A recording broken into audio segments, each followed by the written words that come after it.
ꯑꯍꯥꯟꯕꯃꯛꯇꯗ ꯊꯧꯔꯝ ꯇꯥꯕꯤꯔꯤꯕ ꯑꯃꯗꯤ ꯃꯤꯠꯌꯦꯡ ꯇꯥꯕꯤꯔꯤꯕꯁꯤꯡꯕꯨ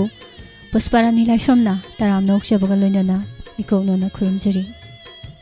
ꯂꯥꯟꯊꯣꯛꯆꯔꯤ ꯏꯁꯩ ꯁꯛꯅꯁꯤ ꯊꯧꯔꯝ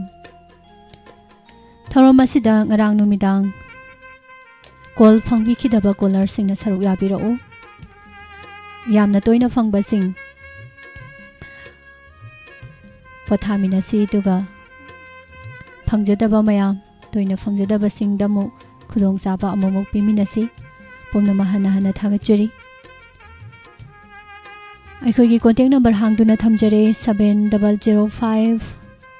707 808 नंबर अमुक्तंग हन्ना निक्सिंगजगे 7005 707 808 नंबर सिदा कॉल फंगबिखिदबा ngaranggi कॉलर सिंगना सरुक याबि तोयना फंगबसिंग पोथामिनरगा फंगजदबा सिंगदमुक इशै सकनासि थौरमसिदा अनोबो कॉलर सिंगी खोंजेल तामिनबगी तंजादो पिमिनसि हायदना नोलुक्सरी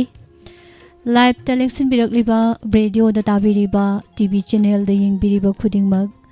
हाइनिंगाई लेतना थागतचरी यूट्यूब लाइव टेलेक्सन बिरकपदा इचेमाबेम कक्सिंग फजरबा रोज का लोइनना इचेगी थोइबी नुंसीबी हायदना कमेंट तौबिरगा लाइव दा संगबिरई इचे सना सम ngapiगनी इबुंग सना सम गोपाल मचा तराम नोकचरी good afternoon sir Mahendra Mutum तराम नोकचरी इचे रोमिता सनासम नेने वाइखोम थोइबी थागतचरी निर्मला नौरेम थागतचरी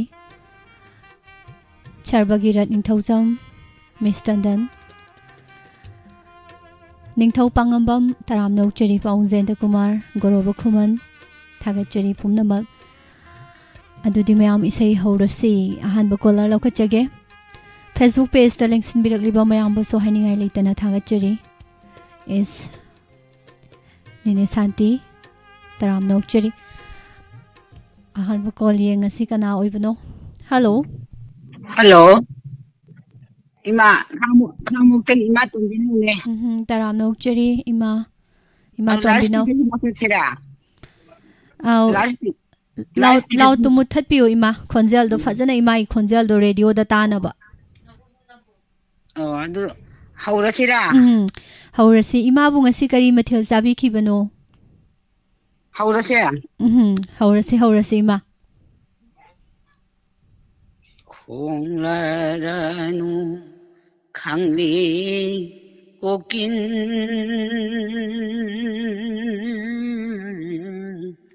काइनो मैसा लांहल्लनु ताबद थमोइसे काइखिदौरे खोंलारानु खांली कोकिन खोंलारानु खांली कोकिन काइनो मैसा लांहल्लनु ताबद थमोइसे काइखिदौरे खोंलारानु खांली कोकिन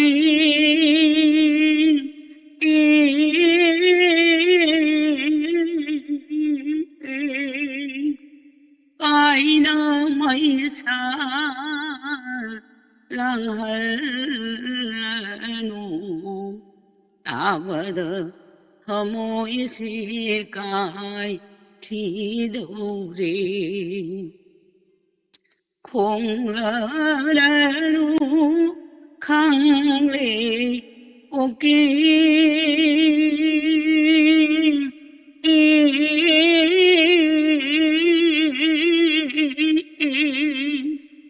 काइनो मैसा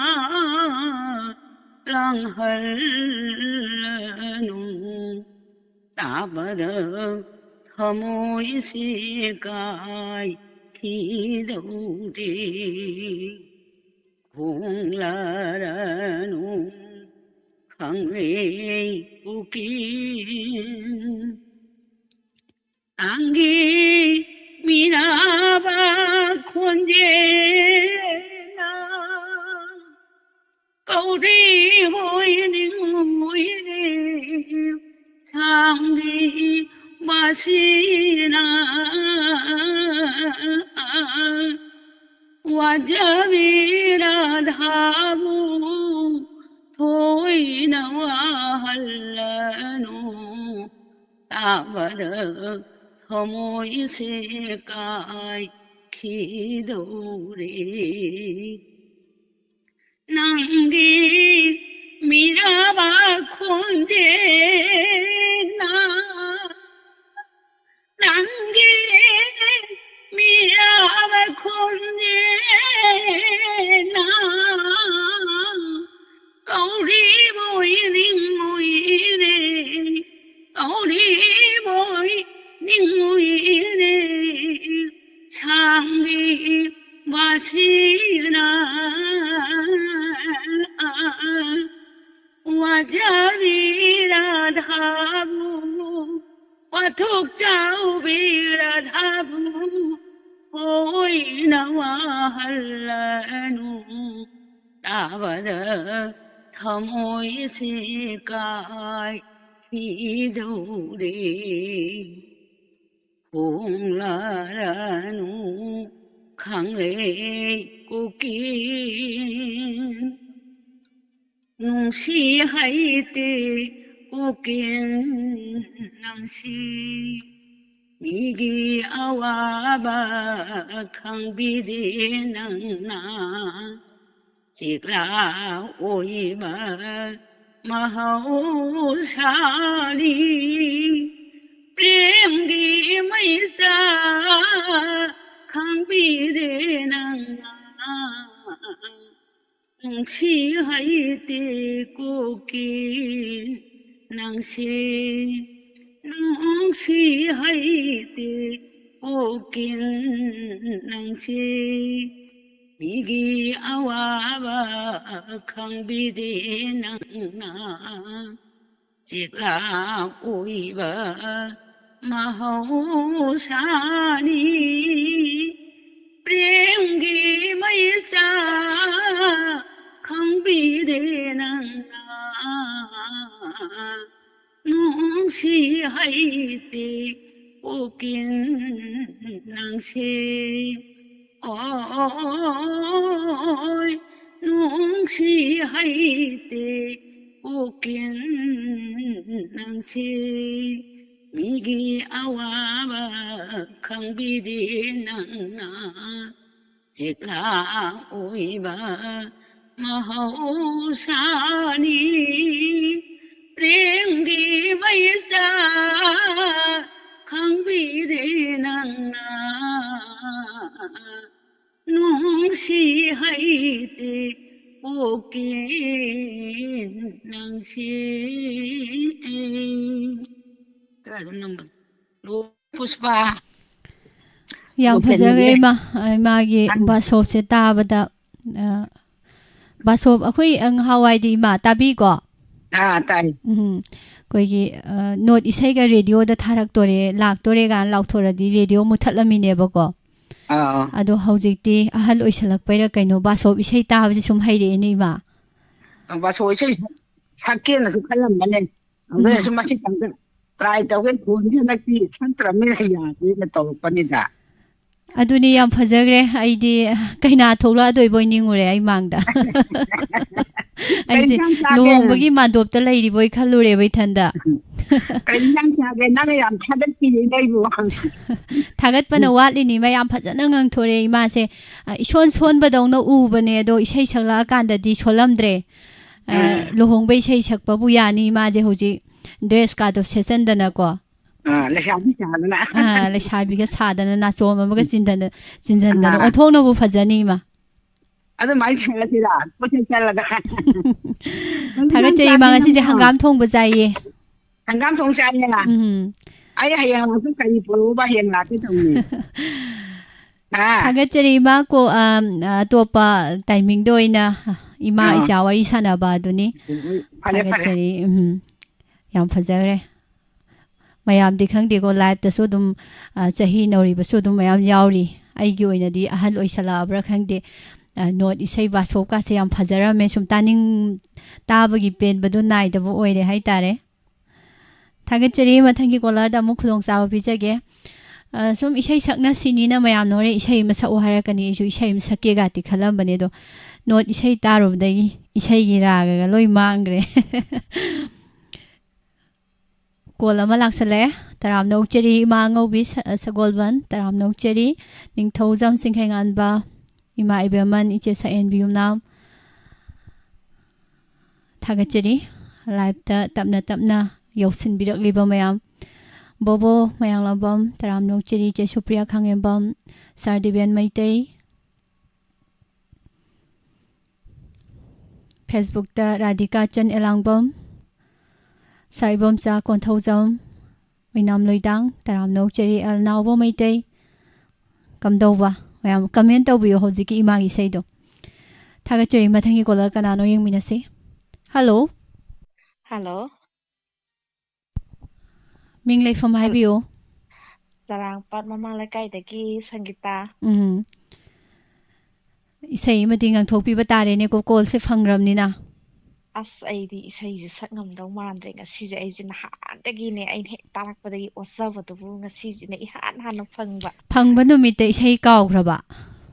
Adune ai kai isai saktoino ai khanfam khangdri bai. tawbudi tawbani madu hauna sani adubo isai ji on isai je masing thingamdana isai je lairamne duna akhoi ningsing akpa mate hai tare ne ko meda Hoi. hekta lokhat piro use kanade ahan ba call phangba nungai ba phongdok poina kawdana ba numi se ningsing dana dum lehona ba hai tare ko Ando ai se Pusparani ki isai katang matau tamjarake. hause dagi Dinate matya katang ni ko. adu kawrajo ningsing akpa ama hekta samjilakpa dum yai ko Oh. hobiro meda Salo satabaya trabalambida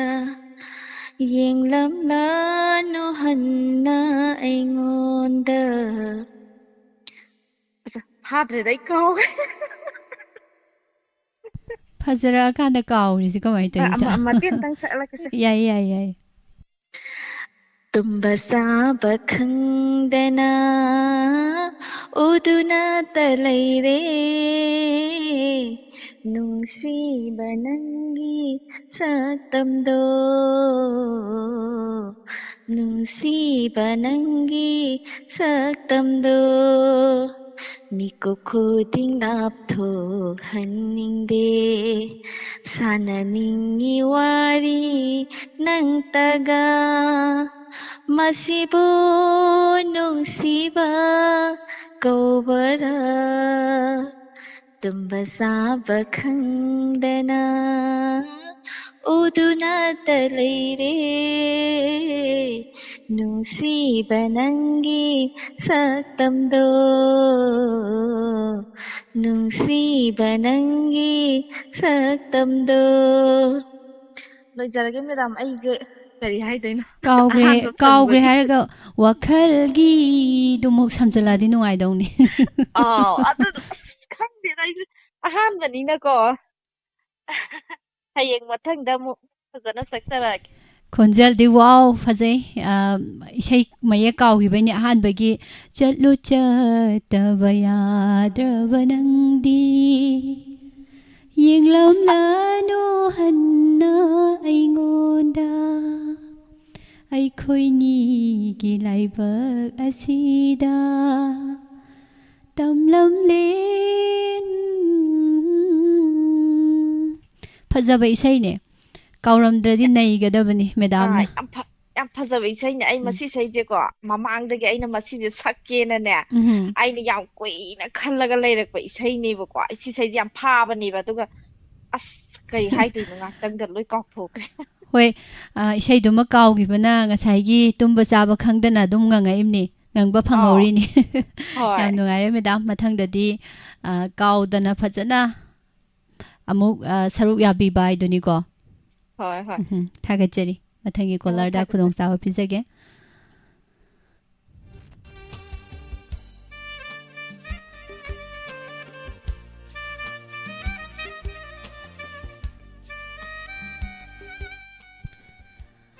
Thagachari Nini Minau Namarakpam Abetsa Samom Santi Sanavam Thagachari Radio Friend Lover Mathangi Kola Mulokachage Hello Hello, good afternoon, Miss. Good afternoon Minglay from Haibio Wake up time, Monica. Taram Nokchari Madam Monica Nungai Biriko Nungai Miss Kazu ay sanadaw pire. Hoi Call Fangdaba Hayuko Mayamga Tingnadaba Tao mayam ga thingadaba. Ado Kari say Kamdabiraktuino Ngakidi kaurage film gi rambi thangai ma tom tamake Miss. Kauragi Khankraba Adudi Madam Monica dagi mayam puna tamina zarage ko Nao Miss. Haursi Haurage go to the Miss. Horse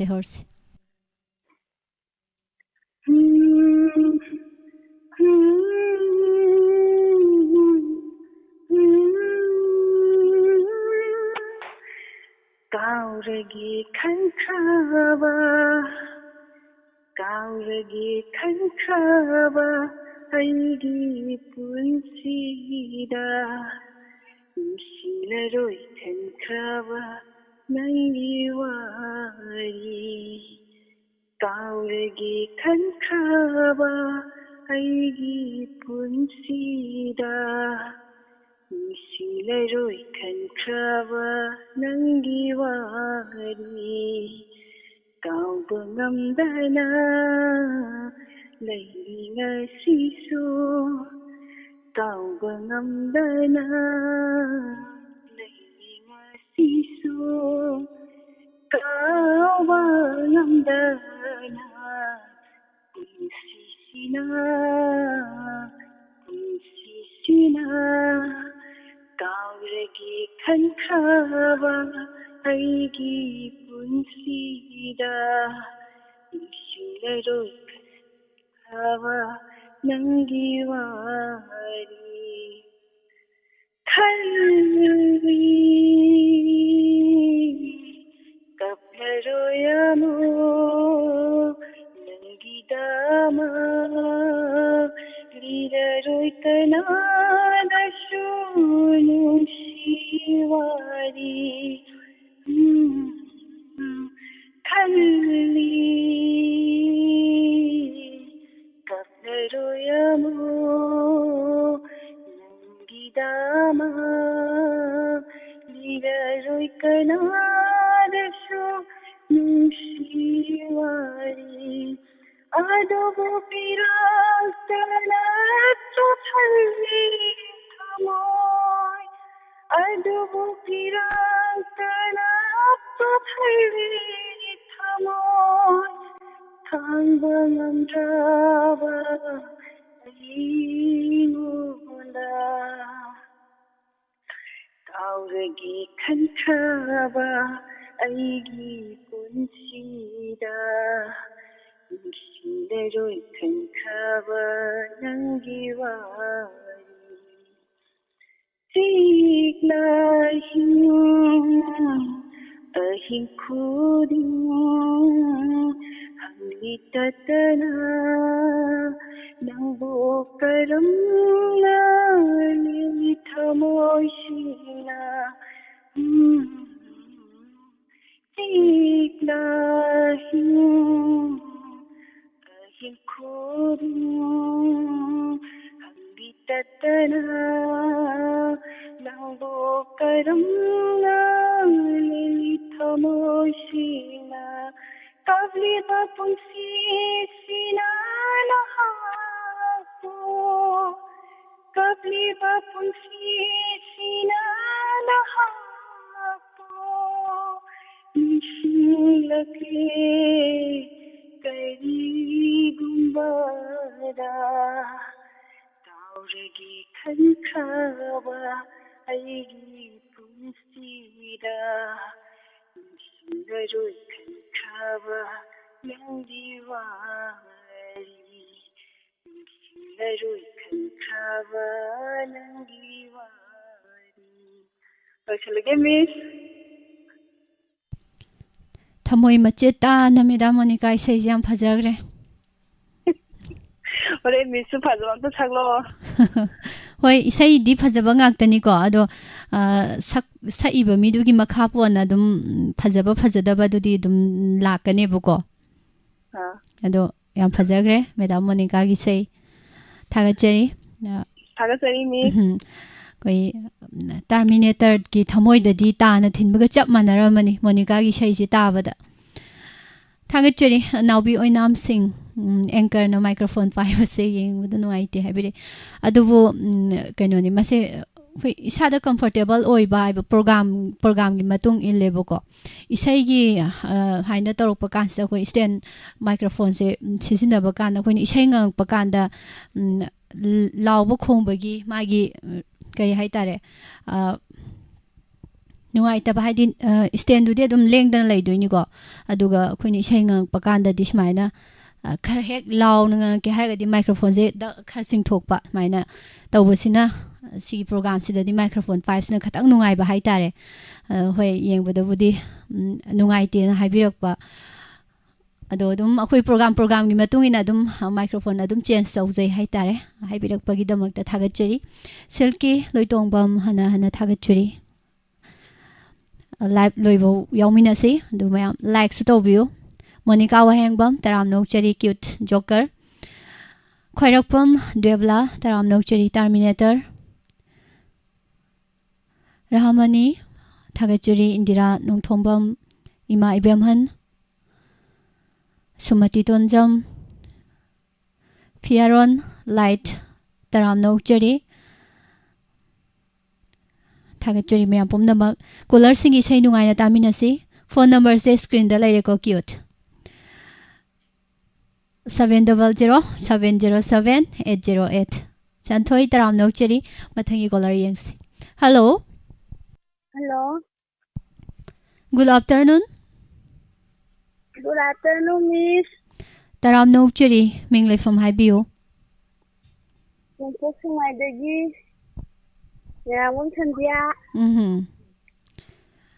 ngasina ahanba call phangbibro madam Ama nira sura yam nungai jai midang gi de dum sangne ayung din gi dam phok tau gi try tau ni da yam nungai ayuk nungdin gi timing dia su phangba se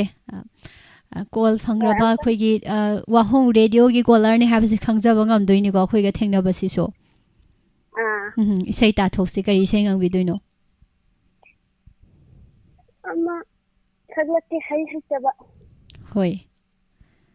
Teng macam tadi now. Madam ngasi se hangam thong ba do te khara sudum yawe do mapung oina di hangam oi jagre. Yam hawa macam sabi reko. Khara pamse dum hawe. Ado di se haubira se ko madam. Haujaga. Kanya he khanlaba nang se Nushiduna Laire Ashum Kanyari Kandaba Nangse Nushiduna Laire Kau thopa tam lage Hot na rumah Ujalle Nushibana Aremba Taibon Manna Lani bagi Lama Baitaba Nanshe Kaya Rekhanaba Nanshe Nushiduna Laire Ashum Laibo Tatan Saban Shiva Karigi Tainari Kanaba Laibo Tatan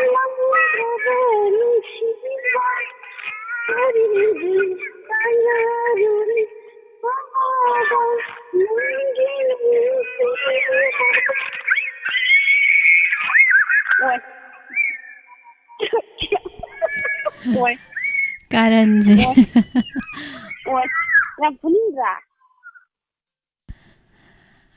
ꯃꯇꯝ ꯅꯝꯗꯕ ꯅꯨꯡꯁꯤꯕ ꯀꯔꯤꯒꯤ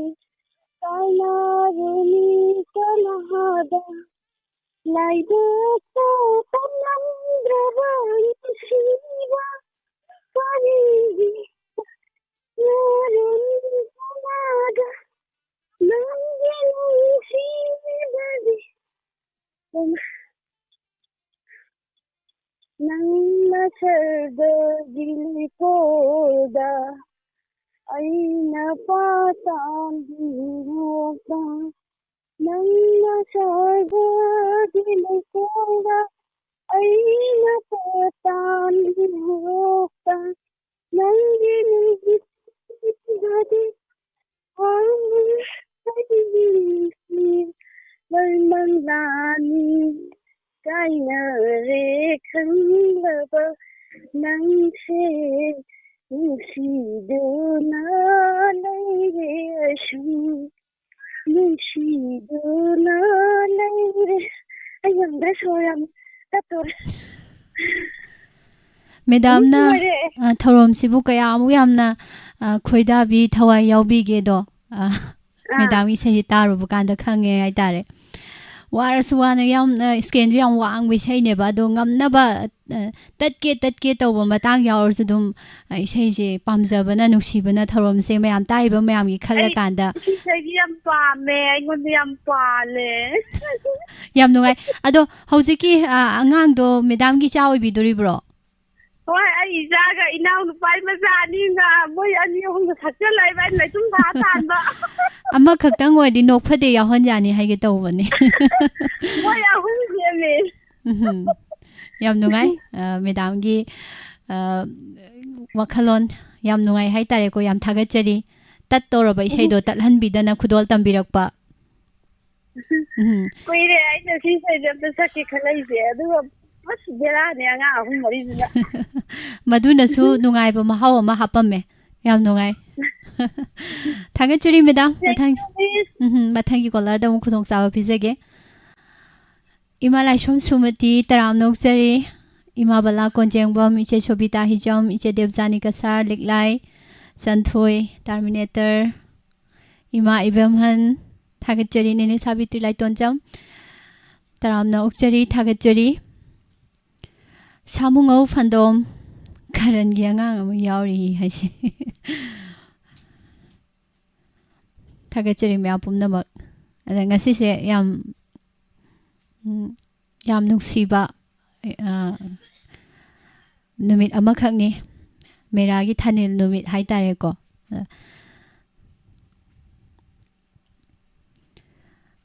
ꯏꯁꯩ ꯑꯃ ꯃꯇꯦꯛ ꯑꯃ ꯁꯨꯝ ꯃꯀꯣꯛꯇꯒꯤ ꯅꯠꯇꯕ ꯃꯇꯦꯛ ꯑꯃ ꯁꯨꯝ ꯉꯁꯤꯒꯤ ꯌꯥꯏꯐꯔꯕ ꯅꯨꯃꯤꯠ ꯑꯁꯤꯒꯤ ꯃꯔꯤ ꯂꯩꯅꯒꯗ꯭ꯔꯥꯅ ꯁꯨꯝ ꯈꯟꯕꯅꯦ ꯑꯗꯣ ꯏꯁꯩ ꯃꯇꯦꯛ ꯑꯃꯇꯪ ꯀꯣꯂꯔ ꯃꯔꯛ ꯊꯠꯆꯔꯒ ꯉꯪꯖꯔꯛꯀꯦ ꯑꯐꯥꯎꯕ ꯀꯣꯂꯔ ꯑꯃꯁꯨ ꯂꯦꯡꯁꯤꯟꯕꯤꯔꯛꯑꯦ ꯊꯥꯒꯠꯆꯔꯤ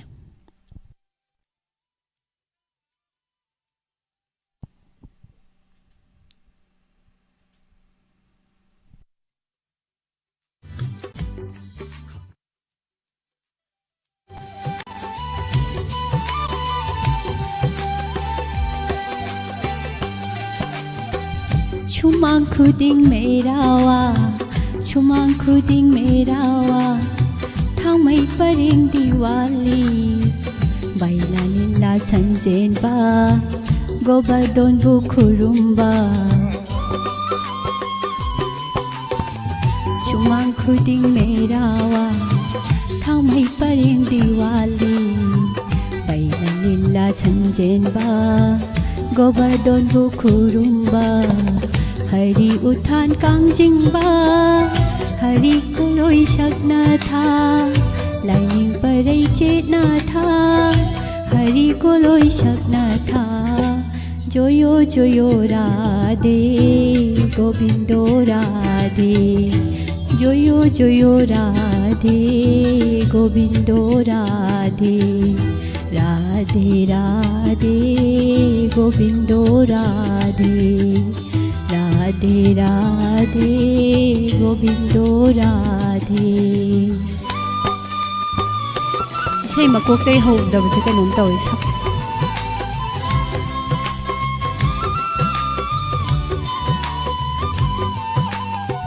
Ratsa pumbatillaba Gobindagi rasagi Prem rasa kaurangba Bhattali singkayana Ikaw lang ba ko na ba Thamoy pinathag na tha Ikaw lang ba ko na ba Thamoy pinathag na tha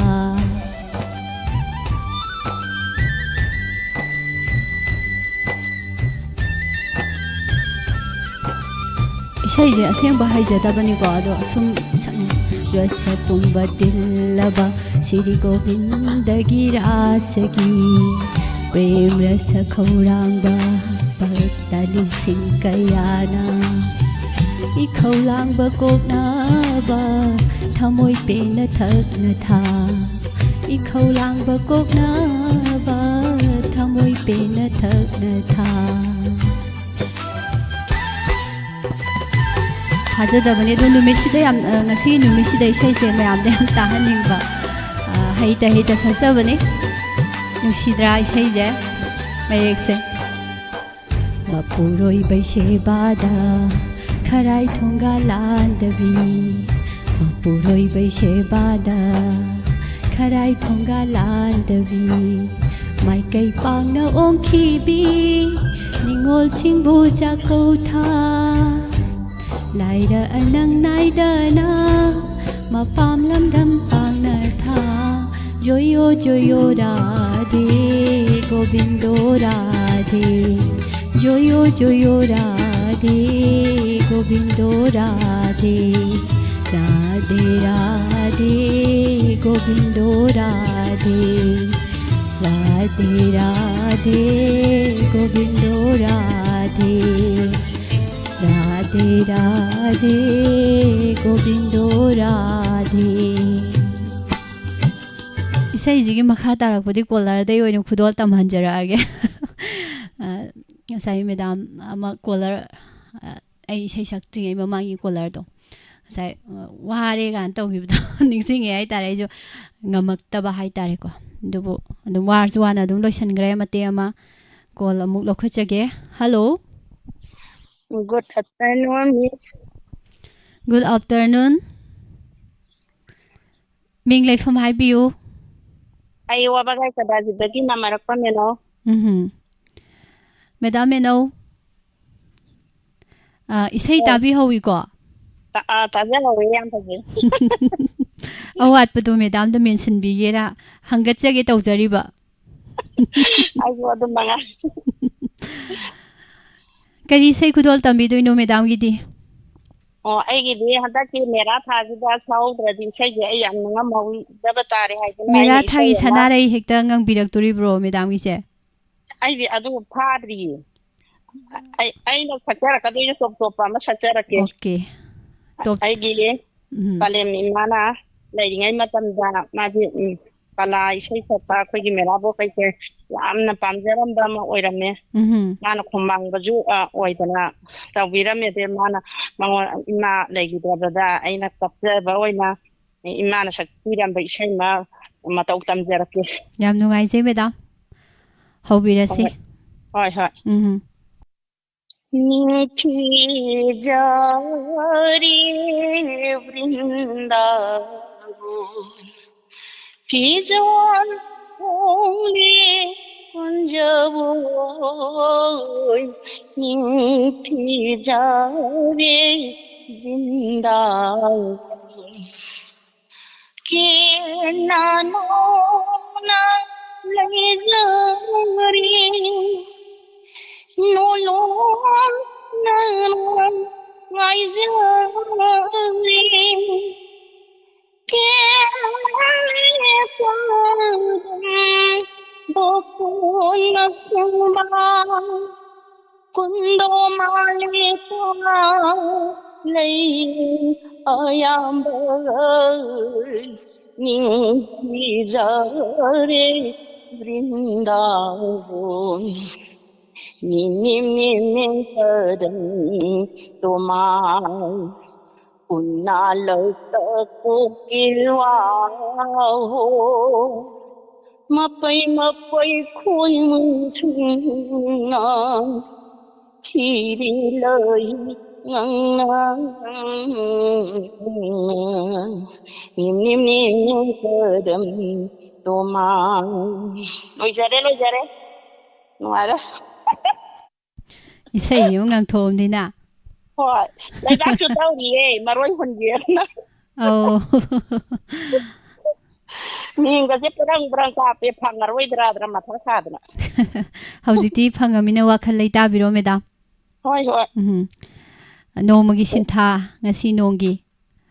Nungai na yang tayang na pangthok biro. phán xuất ra rồi Thagachari madam. Phajaba isay mangang birami. Mayamna khudol tambiramba thagachari. Mathangi kolar da mu khudong chaba pisage. Live ta lengsin birak liba nova kolar sing. Thagachari bung joy marang them. Nini memcha. Savam omita taram nokchari chejaya konthaujam. Ije Prameshwari wahengbam. Charungbam inaubi taram nokchari. Mathangi kolar mu lokhachage. Hello. hello Taram nokchari minglai pham haibiu. cái này sao vậy thì quá thân Ima kari sai no ngang bidu sibo. bùi nu mà tầm dầu rồi nên lâu nó có gì có gì nào thì thỉnh ra mấy xin tăng ngang Poinu labu uraga. Isai ju oi dori bra ima gi sa. mani Phaza bai sai ni. Tamina jage mayam ga loina na ima gi sai. Hobiro. ôi không ra bùi nu lâu bu uraga đi chung la lê na hong na làm lan đi đô tao khờ đi làm lan đi đô tao khờ đi bùi nu lâu bu uraga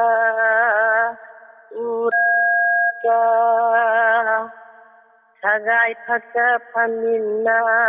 yawa use ngakmina Sagai phasa phamina yawa use ngakmina Thamoi china ngai Sinhi manam churaba Nuzai kamla Nushiba Poinu lobu Uraga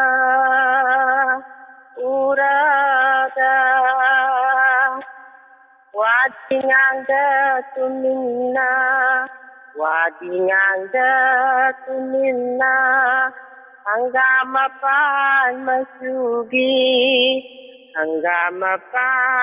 masugi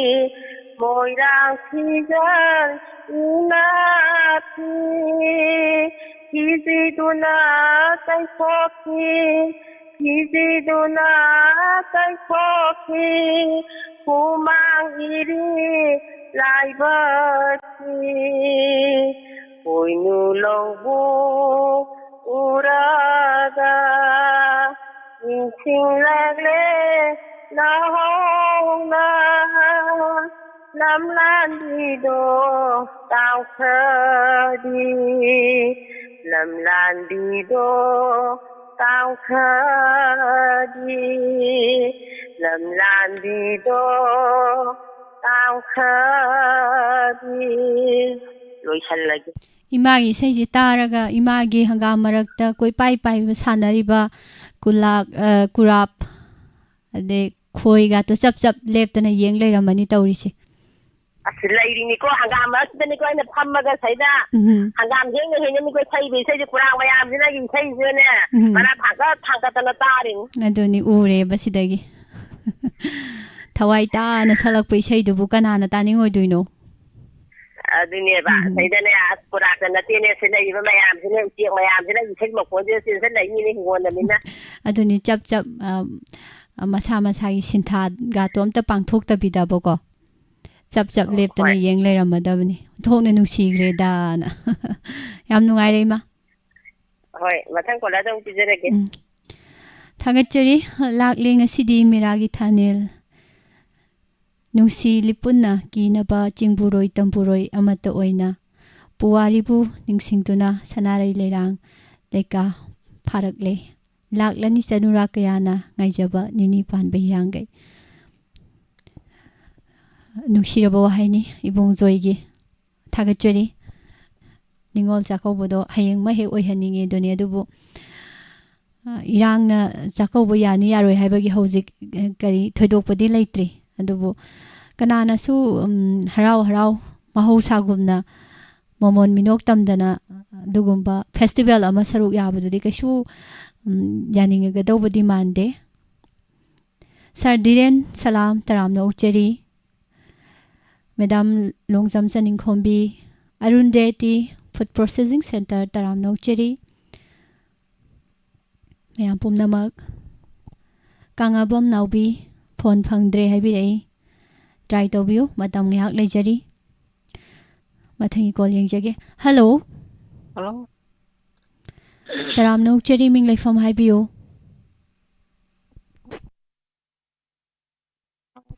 hello ꯇꯥꯕꯤꯔꯕꯣ hello hello hello hello hello ꯁꯣꯝꯒꯤ ꯃꯣꯕꯥꯏꯜꯁꯦ headphone ꯁꯤꯖꯤꯟꯅꯕꯤꯕ꯭ꯔꯣ ꯁꯤꯟꯅꯗꯦꯗ ꯀꯔꯥꯏꯗꯩꯅꯣꯝ ꯉꯥꯡꯉꯛꯎꯔꯦ ꯀꯩ ꯂꯝꯗꯩꯅꯣ call ꯇꯧꯕꯤꯔꯛꯏꯁꯦ ꯑꯩꯅ ꯅꯣꯡꯃ ꯂꯥꯛꯂꯝꯕ ꯍꯩꯔꯣꯛꯀꯤ ꯌꯣꯠ ꯁꯅꯥꯇꯣꯝꯕꯤ ꯅꯤꯡꯁꯤꯡꯕꯤꯔꯤꯕ꯭ꯔꯣ ꯑꯣ ꯅꯤꯡꯁꯤꯡꯖꯔꯤ ꯀꯔꯤ ꯏꯁꯩ ꯉꯪꯕꯤꯗꯣꯏꯅꯣ ꯑꯁ ꯃꯦꯗꯥꯝ ꯑꯩ ꯏꯁꯩꯗꯤ ꯍꯩꯇꯦꯕꯀꯣ ꯎꯝ ꯃꯦꯗꯥꯝꯈꯣꯏ ꯃꯌꯥꯝꯅ ꯑꯗꯨꯝ ꯂꯥꯎꯊꯣꯔꯛꯄ ꯏꯁꯩ ꯁꯛꯅꯒꯦ ꯍꯥꯏꯕ ꯈꯨꯗꯤꯡꯃꯛꯁꯤ ꯑꯩꯅ ꯑꯝꯇꯪ ꯇ꯭ꯔꯥꯏ ꯇꯧꯅꯤꯡꯗꯅ ꯑꯗꯨꯝ ꯇꯧꯕꯅꯦ ꯁꯨꯛꯐꯪ ꯍꯦꯛ ꯐꯪꯗꯕ ꯉꯁꯤꯗꯤ ꯐꯪꯉꯝꯅꯤꯅ ꯏꯁꯣꯔꯅ ꯆꯥꯟꯕꯤꯔ ꯃꯥꯜꯂꯦ ꯏꯃꯥꯁꯦ ꯍꯦꯛ ꯎꯕꯗꯗꯤ ꯌꯥꯝ ꯐꯤꯠ ꯂꯩꯅ ꯎꯏꯕꯀꯣ ꯍꯣꯏ ꯑꯩꯈꯣꯏꯒꯤ ꯀꯣꯡꯐꯨꯒ ꯁꯥꯟꯅꯕꯗꯧꯅ ꯎꯏ ꯑꯗꯣ ꯁꯨꯃꯥꯏꯅ ꯍꯦꯛ ꯑꯩꯈꯣই ꯀꯣꯜ ꯋꯥꯔꯤ ꯁꯥꯟꯅ ꯀꯥꯟꯗꯗꯤ ꯏꯃꯥꯁꯦ ꯍꯦꯛꯇ ꯁꯣꯟꯊꯔꯛꯄ ꯑꯗꯨ ꯁꯣꯟꯊꯕ ꯈꯔ ꯐꯅꯕ ꯏꯁꯩꯁꯦ ꯉꯪꯁꯟꯕꯤꯔꯛꯑꯣ ꯏꯃꯥ ꯑꯣ ꯑꯩꯒꯤ ꯁꯣꯟꯊꯕꯁꯦ ꯎꯝ ꯅꯈꯣꯏꯅꯗꯤ ꯑꯩꯕꯨ ꯂꯥꯟꯅ ꯈꯟꯕꯤꯔꯝꯒꯅꯦꯕꯀꯣ ꯈꯟꯗꯦ ꯏꯃꯥ ꯑꯩꯒꯤ ꯀꯣꯛꯁꯤꯗ ꯏꯁꯇꯦꯟ ꯇꯧꯈꯤꯕꯗꯣ ꯑꯗꯨꯒꯤ ꯑꯩ ꯈꯣꯟꯖꯦꯜꯁꯤ ꯑꯗꯨꯝ ꯑꯃꯨꯛ ꯍꯦꯛ ꯐꯥꯖꯤꯟꯕ ꯑꯃꯨꯛ ꯍꯦꯛ ꯐꯕ ꯑꯧ ꯇꯧꯋꯦꯕ ꯍꯣꯏ ꯑꯗꯨꯅꯤ ꯑꯗꯨꯒꯤꯅꯦꯕ ꯎꯕ ꯀꯥꯟꯗꯗꯤ ꯏꯃꯥꯁꯦ ꯀꯩꯁꯨꯝ ꯇꯧꯗꯕ ꯑꯣꯏꯅ ꯎꯕ ꯑꯗꯨ ꯃꯤꯅ ꯋꯥ ꯃꯤꯅ ꯉꯥꯡꯉꯛꯄ ꯀꯥꯟꯗꯅ ꯀꯩꯅꯣꯝꯃ ꯇꯧꯔꯛꯄꯁꯤꯗ ꯑꯗꯨ ꯃꯤꯅꯁꯨ ꯑꯗꯨꯝ ꯑꯗꯨꯃꯥꯏꯅ ꯍꯥꯏꯌꯦꯕꯀꯣ ꯍꯣꯏ ꯑꯩꯈꯣꯏ ꯈꯨꯟꯖꯥꯁꯤꯗꯁꯨ ꯍꯥꯏꯔꯤꯅꯦ ꯎꯝ ꯃꯔꯩ ꯍꯩꯕꯅꯤ ꯃꯁꯛ ꯑꯁꯤꯅ ꯑꯅꯥꯕꯁꯨ ꯃꯥꯟꯗꯦ ꯑꯗꯨꯒ ꯂꯥꯛꯄ ꯋꯥ ꯉꯥꯡꯕꯗꯅ ꯇꯦꯠ ꯇꯦꯠ ꯇꯧꯔꯒ ꯍꯥꯏꯅ ꯍꯥꯏꯔꯤꯅꯦ ꯏꯕꯦꯝꯃ ꯑꯩꯁꯦ ꯑꯣꯀꯦ ꯌꯥꯝ ꯅꯨꯡꯉꯥꯏꯇꯦ ꯏꯃꯥ ꯑꯗꯣ ꯉꯁꯤ ꯃꯌꯥꯝ ꯂꯣꯏ ꯇꯥꯔꯤꯅꯤꯀꯣ ꯏꯃꯥ ꯋꯥꯔꯤ ꯁꯥꯟꯅꯩꯁꯦ ꯑꯥ ꯑꯗ ꯑꯗꯨꯝ ꯍꯥꯟꯅ ꯂꯥꯟꯅ ꯈꯜꯂꯝꯕꯁꯤꯡꯗꯨꯁꯨ ꯈꯟꯗꯕ ꯑꯗꯨꯝ ꯌꯥꯎꯔꯅꯤ ꯍꯥꯏꯇꯥꯔꯦ ꯏꯁꯩ ꯍꯧꯔꯁꯤꯀꯣ ꯏꯃꯥ ꯑꯗꯨꯗꯤ ꯑꯁꯤ ꯄꯥꯏꯕꯤꯁꯤꯕꯨ ꯄꯨꯁꯄꯥꯔꯥ ꯕꯤꯟꯖꯤꯌꯥꯔꯥ ꯄꯨꯁꯄꯥꯅꯤ ꯏꯃꯥ ꯑꯣ ꯄꯨꯁꯄꯥ ꯑꯩ ꯍꯥꯟꯅ ꯑꯝꯇ ꯊꯥꯒꯠꯍꯧꯒꯦꯕꯀꯣ ꯑꯅꯥ ꯑꯌꯦꯛ ꯌꯥꯎꯗꯅ ꯃꯌꯥꯝꯒꯤ ꯁꯦꯕꯥ ꯇꯧꯕ ꯉꯝꯕ ꯑꯣꯏꯌꯨꯀꯣ ꯊꯦꯡꯀ꯭ꯌꯨ ꯏꯃꯥ ꯉꯝꯕ ꯑꯣꯏꯖꯒꯦ ꯍꯣꯏ ꯑꯗꯨ ꯑꯩ ꯏꯁꯩꯕꯨꯗꯤ ꯍꯩꯇꯦꯕꯀꯣ ꯎꯝ ꯐꯥꯔꯁꯨ ꯐꯥꯗ꯭ꯔꯒꯁꯨ ꯂꯥꯜꯂꯒꯁꯨ ꯂꯥꯏꯞꯇ ꯇꯥꯔꯤꯕ ꯃꯌꯥꯝꯅ ꯉꯥꯛꯄꯤꯌꯨ ꯑꯩ ꯁꯨꯝ ꯏꯁꯩ ꯃꯇꯦꯛ ꯑꯃꯇꯪꯗꯤ ꯑꯗꯨꯝ ꯁꯛꯆꯔꯛꯀꯦꯕꯀꯣ ꯍꯧꯔꯁꯤ ꯏꯃꯥ ꯑꯩꯗꯤ ꯍꯩꯇꯦꯗ ꯀꯔꯤ ꯏꯁꯩ ꯁꯛꯇꯣꯏꯅꯣ ꯈꯪꯁꯨ ꯈꯪꯗꯦꯗ ꯁꯛꯆꯔꯛꯑꯒꯦꯀꯣ ꯏꯃꯥ ꯍꯧꯔꯛꯑꯣ ꯈꯣꯟꯖꯦꯜꯁꯤꯕꯨ ꯌꯥꯗꯣꯏꯕ ꯈꯪꯗꯦꯗ ꯉꯁꯤ ꯎꯅꯔꯤꯕ ꯑꯩꯈꯣꯏꯁꯦ ꯈꯪꯗꯦ ꯍꯌꯦꯡꯅ ꯀꯔꯤ ꯊꯣꯛꯂꯒꯕ ꯇꯨꯡꯒꯤ ꯄꯨꯟꯁꯤꯅ ꯀꯔꯤ ꯑꯣꯏꯔꯛꯀꯅꯤ ꯈꯜꯂꯨꯕꯗ ꯑꯍꯤꯡ ꯇꯨꯝꯕ ꯌꯥꯈꯤꯗꯦ ꯉꯁꯤ ꯎꯅꯔꯤꯕ ꯑꯩꯈꯣꯏꯁꯦ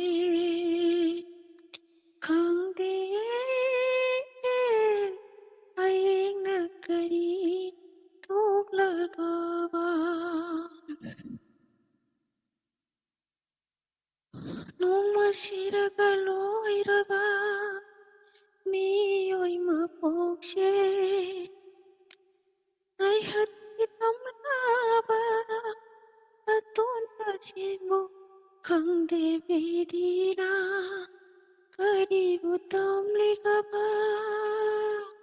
덤비리바 돌아봐 본시 운시 아시라 강대이보 그리고 보이가봐 아시오나이바 아이코이제 강대 맹나 करी तो लगावा हर न करी तो लगावा विदाई मसाज लो जरा के इको करे थागतजरी इमा इसाई याम नुक्सीबा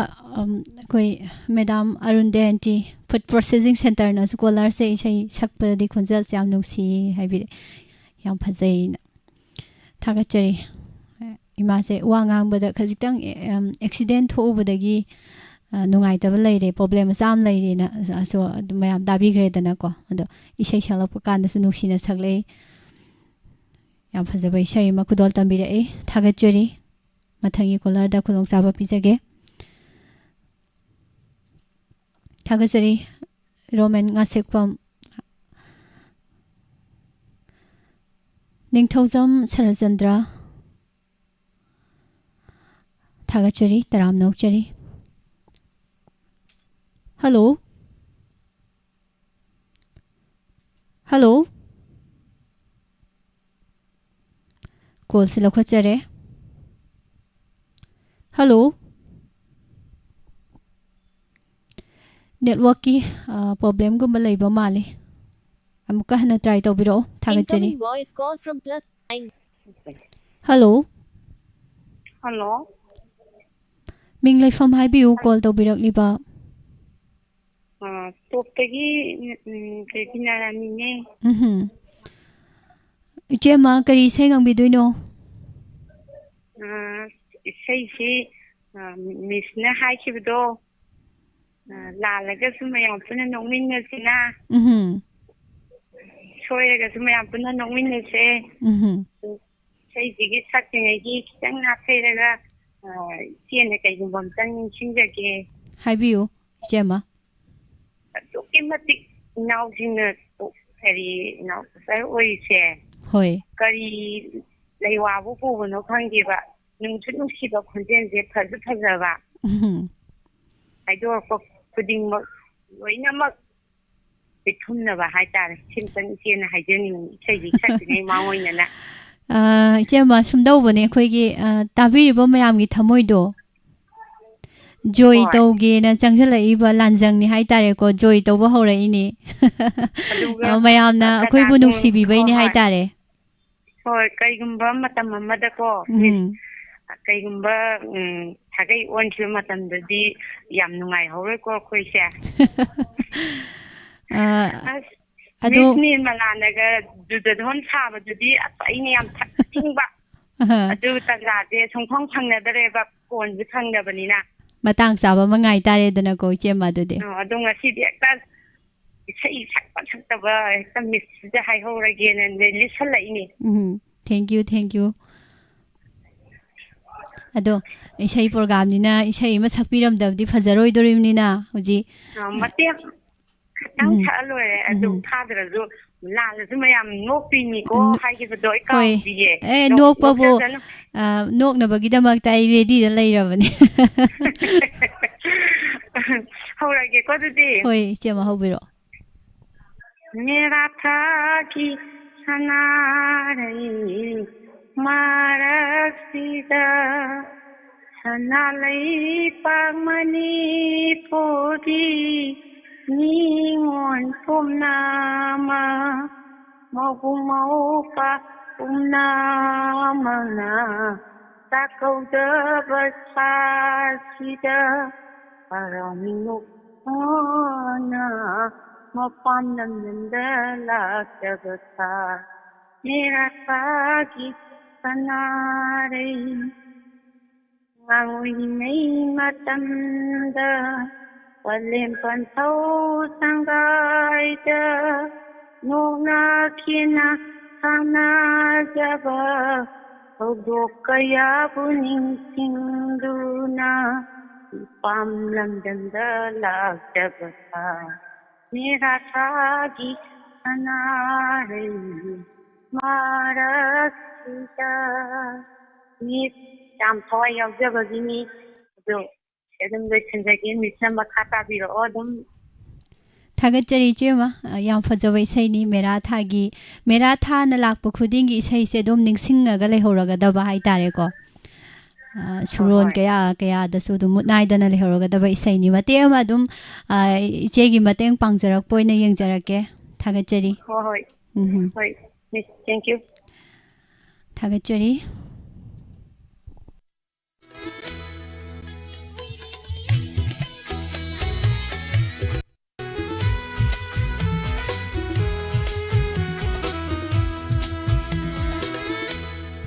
Angang oiringai matamda palimpanthau sangaida Angang oiringai matamda palimpanthau sangaida nokna khena sana jaba thaudo kaya buning singdona nokna khena sana jaba thaudo kaya buning singdona harau mi dok tam jaba tha mera thagi sana re marak sida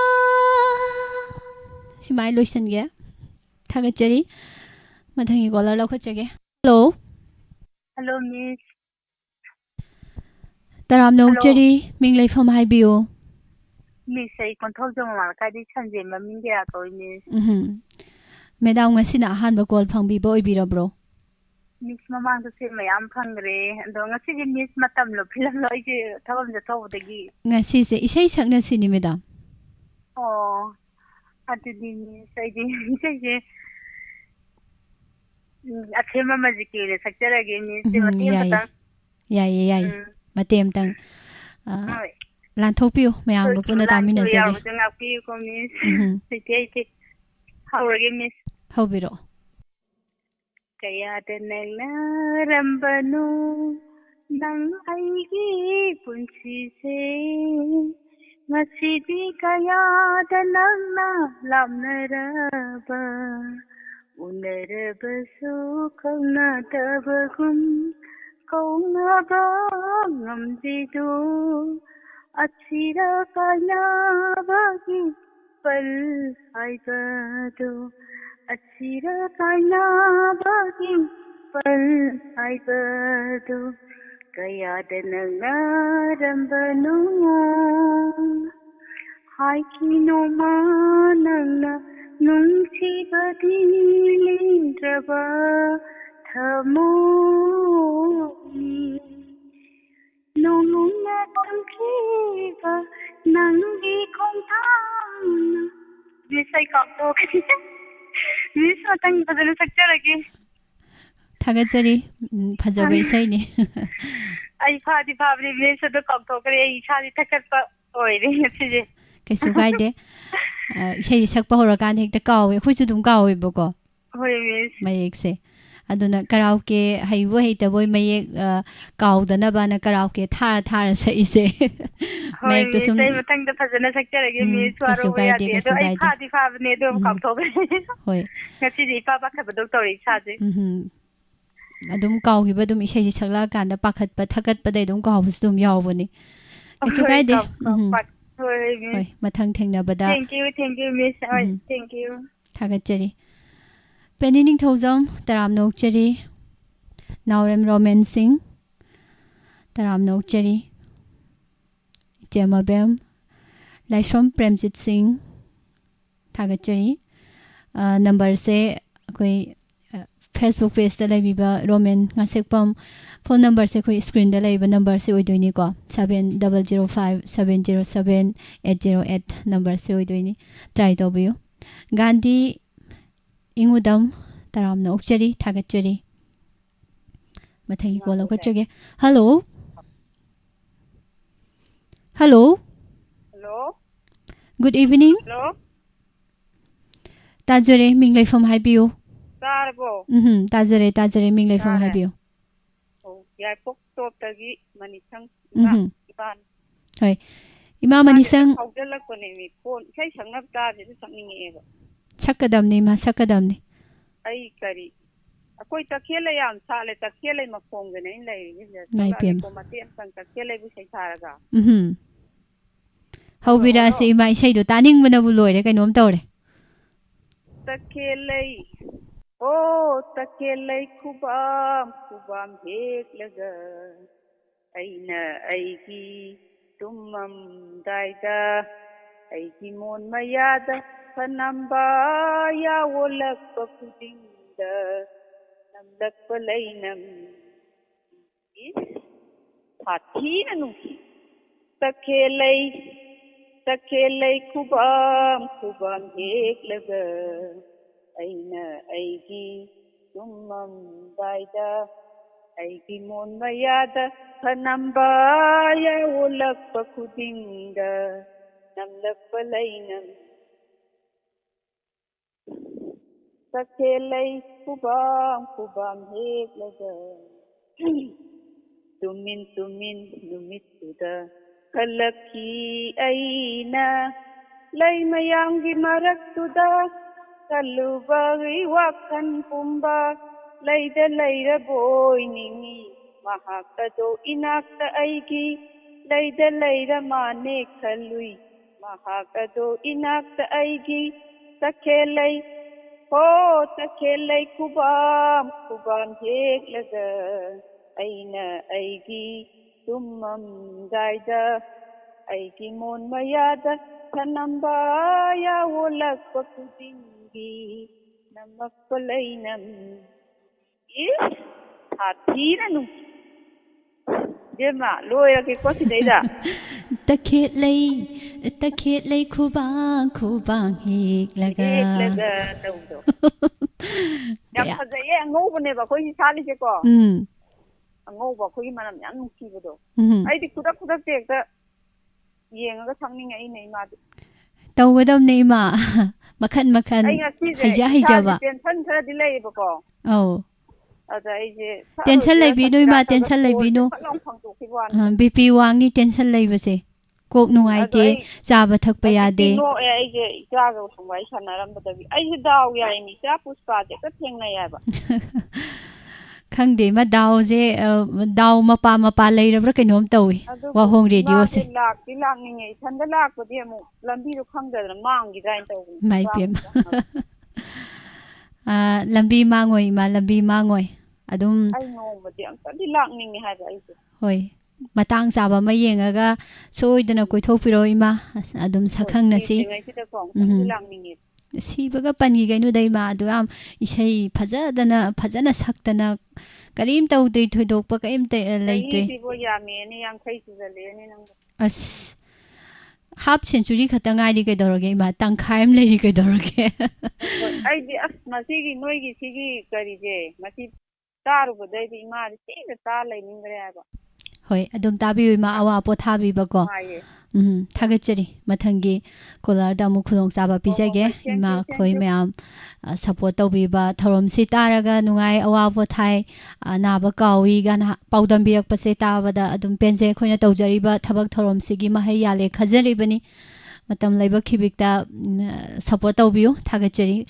call tawba sungya yade haibire joker yada boira moi call phangda boiram gani ko caller mayam no ochilakpadu da biji ai yam sandokna hairaroige adomgi mobile da akhoi call anitang osanbada adum amadi phangoi biji hai leidoini animak phangdab su yarini ani do dum osana leidana adugumba jatni ko sisu ado laibak phaba lak laiba hai tare ko dukan ni call phang duise aduna ngasi khakto hotnabi ganu adum matung tarak pathorom sing da sudum try to biu no madi soidana call phang ba numit ama ishorna tambi ba maleram gani numito ngai minasi aduna try adum to biu thagachari call ama lokhat khre kanano yeng minasi hello hello good evening good evening miss ming lai pham hai biu phone tawjari ba chikong bazadagi mutum mahendra ne miss sir mahendra koi gi ishai mek ibiba oja oja karamba ishai no ngangbidoi sibo ishai mayek ta ngangbidoribra koi ahibam samgi tema khakang matau tamjara ke haidi haidi sum pamjaru bagi hai tare miss ko oja ahibam samgi haidi ishai je phajaba ngaktani karamba number oiga ba dukan pan mane ko ada dukan ni bagi pochi treme nim ta lag tari da ko ati ishai shaga ai so mayam lang ni yaw ni gena sum tok da pani da okay ai gi se soiram do male oja amana mahendra wangkhem cha haibani ko ai na mahendra mutum ai ni okay soina gi ba male hoi adudi oja gi se hobirasi nangbu asum ningsinduna leire ikutama nangbu kaage namtre lamtaida laga aibu utha sige ikutamatam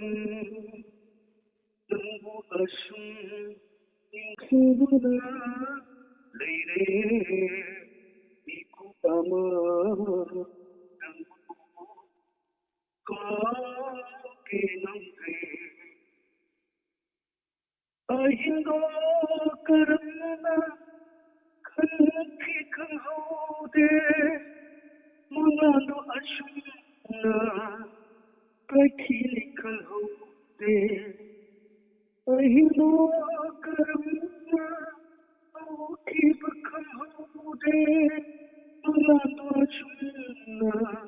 kakhili khaude ashirapunshi Ashiram Shiva Aigi Punshi Aigi Wakal Aigi Punshi Mapam Khamre Aigi Ole Nangu Ashum Nishinduna Leire Nikukama Nangu Koki namre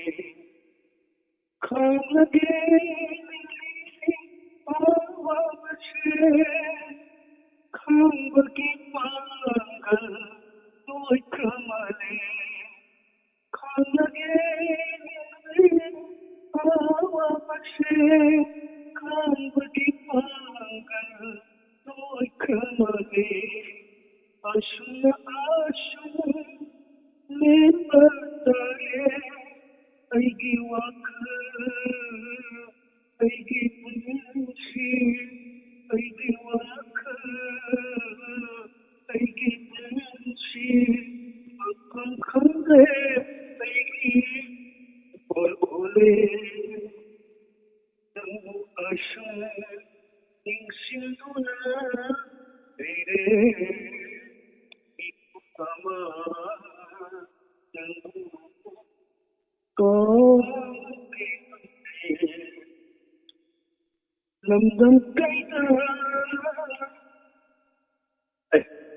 Miss question करेंगे kaograbo ja yam phajana ngangthokpire thawai taana thagachari yam phajaba isai ni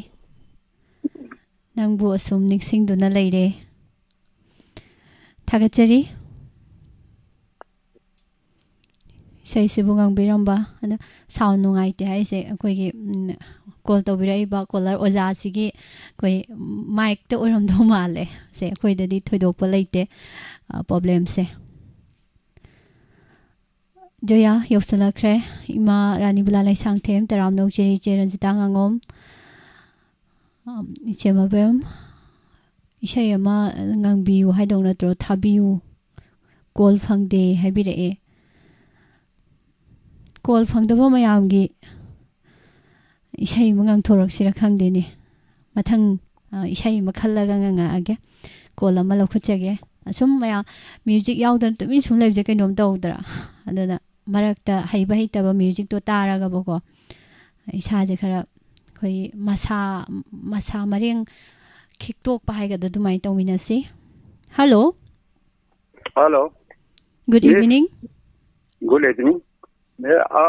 Available for Lemon Game.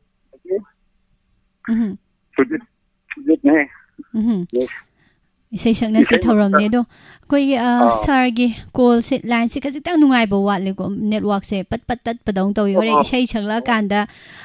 nung si har maga nung si bi har to bi yaw do mandre ba. Kitang link to link sin taw bi ko sa. Isay tama nungay na ba. Hoy. Yam nungay jare kari isay ngang bido no hawba yare ko. Hawjaragi. Hoy. Hamon na bagi matog tamda kit. Hawbiro. Hawbayar miss. Hawbayare. Nungsiyaba aigi thawai manga kaidongai kainan nangda Nungsiyaba aigi thawai manga kaidongai kainan nangda Ware waminay, nungay re nungay ni, ware waminay, nungay re nungay ni, asukoy naloy na nagpagdanda, yung siya pa ay gitaway mga, kay dongay kainanitangga. Nakakitenda baso ay ngonda tangani ay haki awa baso nangonda pakoki ware waminay nungay rin ngaminay asukoy na tinaragkananga nung siya pa ay gitaway mga kay dongay kainaninganga thawai nung siraba thawai nanga ay kipos ay kihagtang kolang po at mugtuna sa kino thawai nung siraba Away na hagsang pulang ay po patok na sa kino pansa po na saba ay kihagsang pulang se nung masoyro'y malinda tingkini nung siya pa ay gitaway mga kay dongay kainaninganga ware waminay nungay minay asukoy naloy na ragpananga yung sira pa ay gitaway mga kay dongay kainaninganga. Miss, thank you. Tagatsuri, sir. Isay se yam phajana ngang thokpire koi live ta lebiba koi Akbar gi isai ni ojana sarna sakpirami se radio da isai sakpagi nungaiba amadi awaba se saktaba singna di khangbiramoi mane hoi yam wana nungaina haidi ngasi sarna hoji sakpiribi isai si tabiriba mayam nungaina tajananabagi damaktanebako ꯑꯗꯨꯒꯤ ꯈꯟꯕꯤꯔꯀꯥꯟꯗ ꯋꯥꯔꯁꯨ ꯋꯥꯅ ꯏꯁꯩꯁꯦ ꯍꯧꯕꯗꯒꯤ ꯂꯣꯏꯕ ꯐꯥꯎꯕ ꯈꯨꯗꯣꯜ ꯇꯝꯕꯤꯔꯛꯄ ꯌꯥꯝ ꯅꯨꯡꯉꯥꯏꯖꯩ, ꯊꯥꯒꯠꯆꯔꯤ. Thank you. Nene Indu Oinam Taram Nokjeri Kubi Tekpa Makai Phone Tauba Yadeda Haisini Daw Laitabagi Oramgani Adum minute Manga Taradum Lady Go Yengsiko Ado Mayam Ishay Mangang Jarake Yam Pazaba Ishaini Ado Mayam Tabiri Bo Mayam Gimarakta Ishay Yam Pamzana Tazaning Naleram Basudum Yarum Gani Kali Dugum Mio Duda Dedicate Ozage Pazaba Ishaini Do Ishay Sapagi Nuaitaba Igi Sudum Lajari Duna Haiba Hitaba Karagaradum Mayam Marakta Tinjavani Yauzavani Soy Balanba Adum Nungaina Dum Noctanadum Taminasi Matangi Kolar Lokachere Dung Hactam Hall Tobiu, Warobiroi Some music Pazava Mateum Sum Taminasi Tobani, Tagacheri.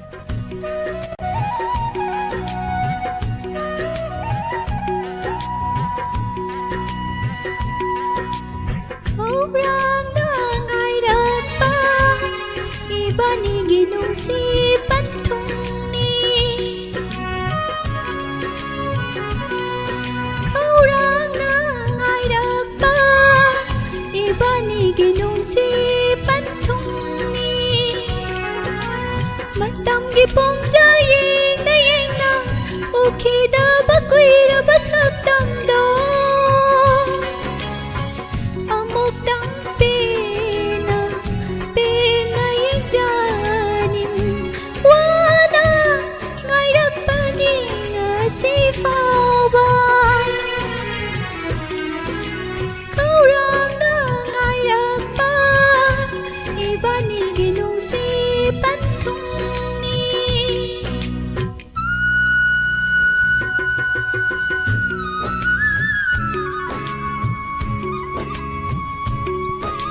Ishay Kanao they told Uya de do I num the rising Pokuni Tories Makata Zarake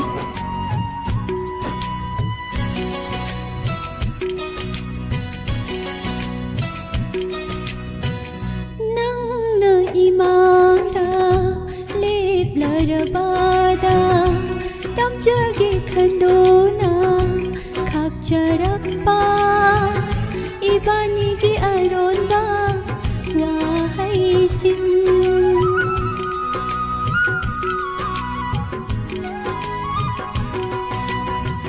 Nang na imangda lip larabada Tam jagi khandona khap jarappa Ai khoi ni gi aron ba wahai sin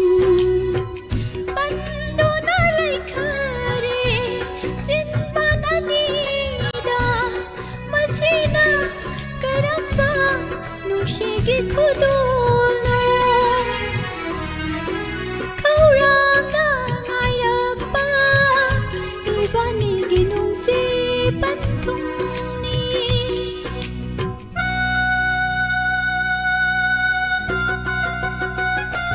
Kabo di dum yabo malida Hek haizin bu Hazabani say mayekse nungshibani Music su dum nairabani Koi Majana Boygi Hazaba Isaini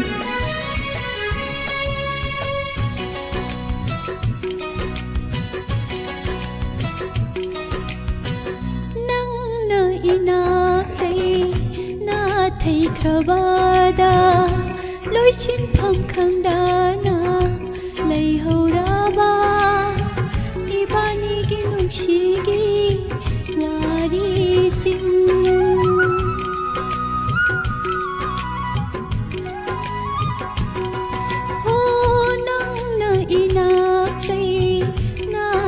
Krabada Loi sin pham khangdana Lay hauraba Ibani gi nungshigi Wari singna Om duna chakhauri Wa mai gi gum Ai gi thamoi Chin bathungna Kauranga Ibani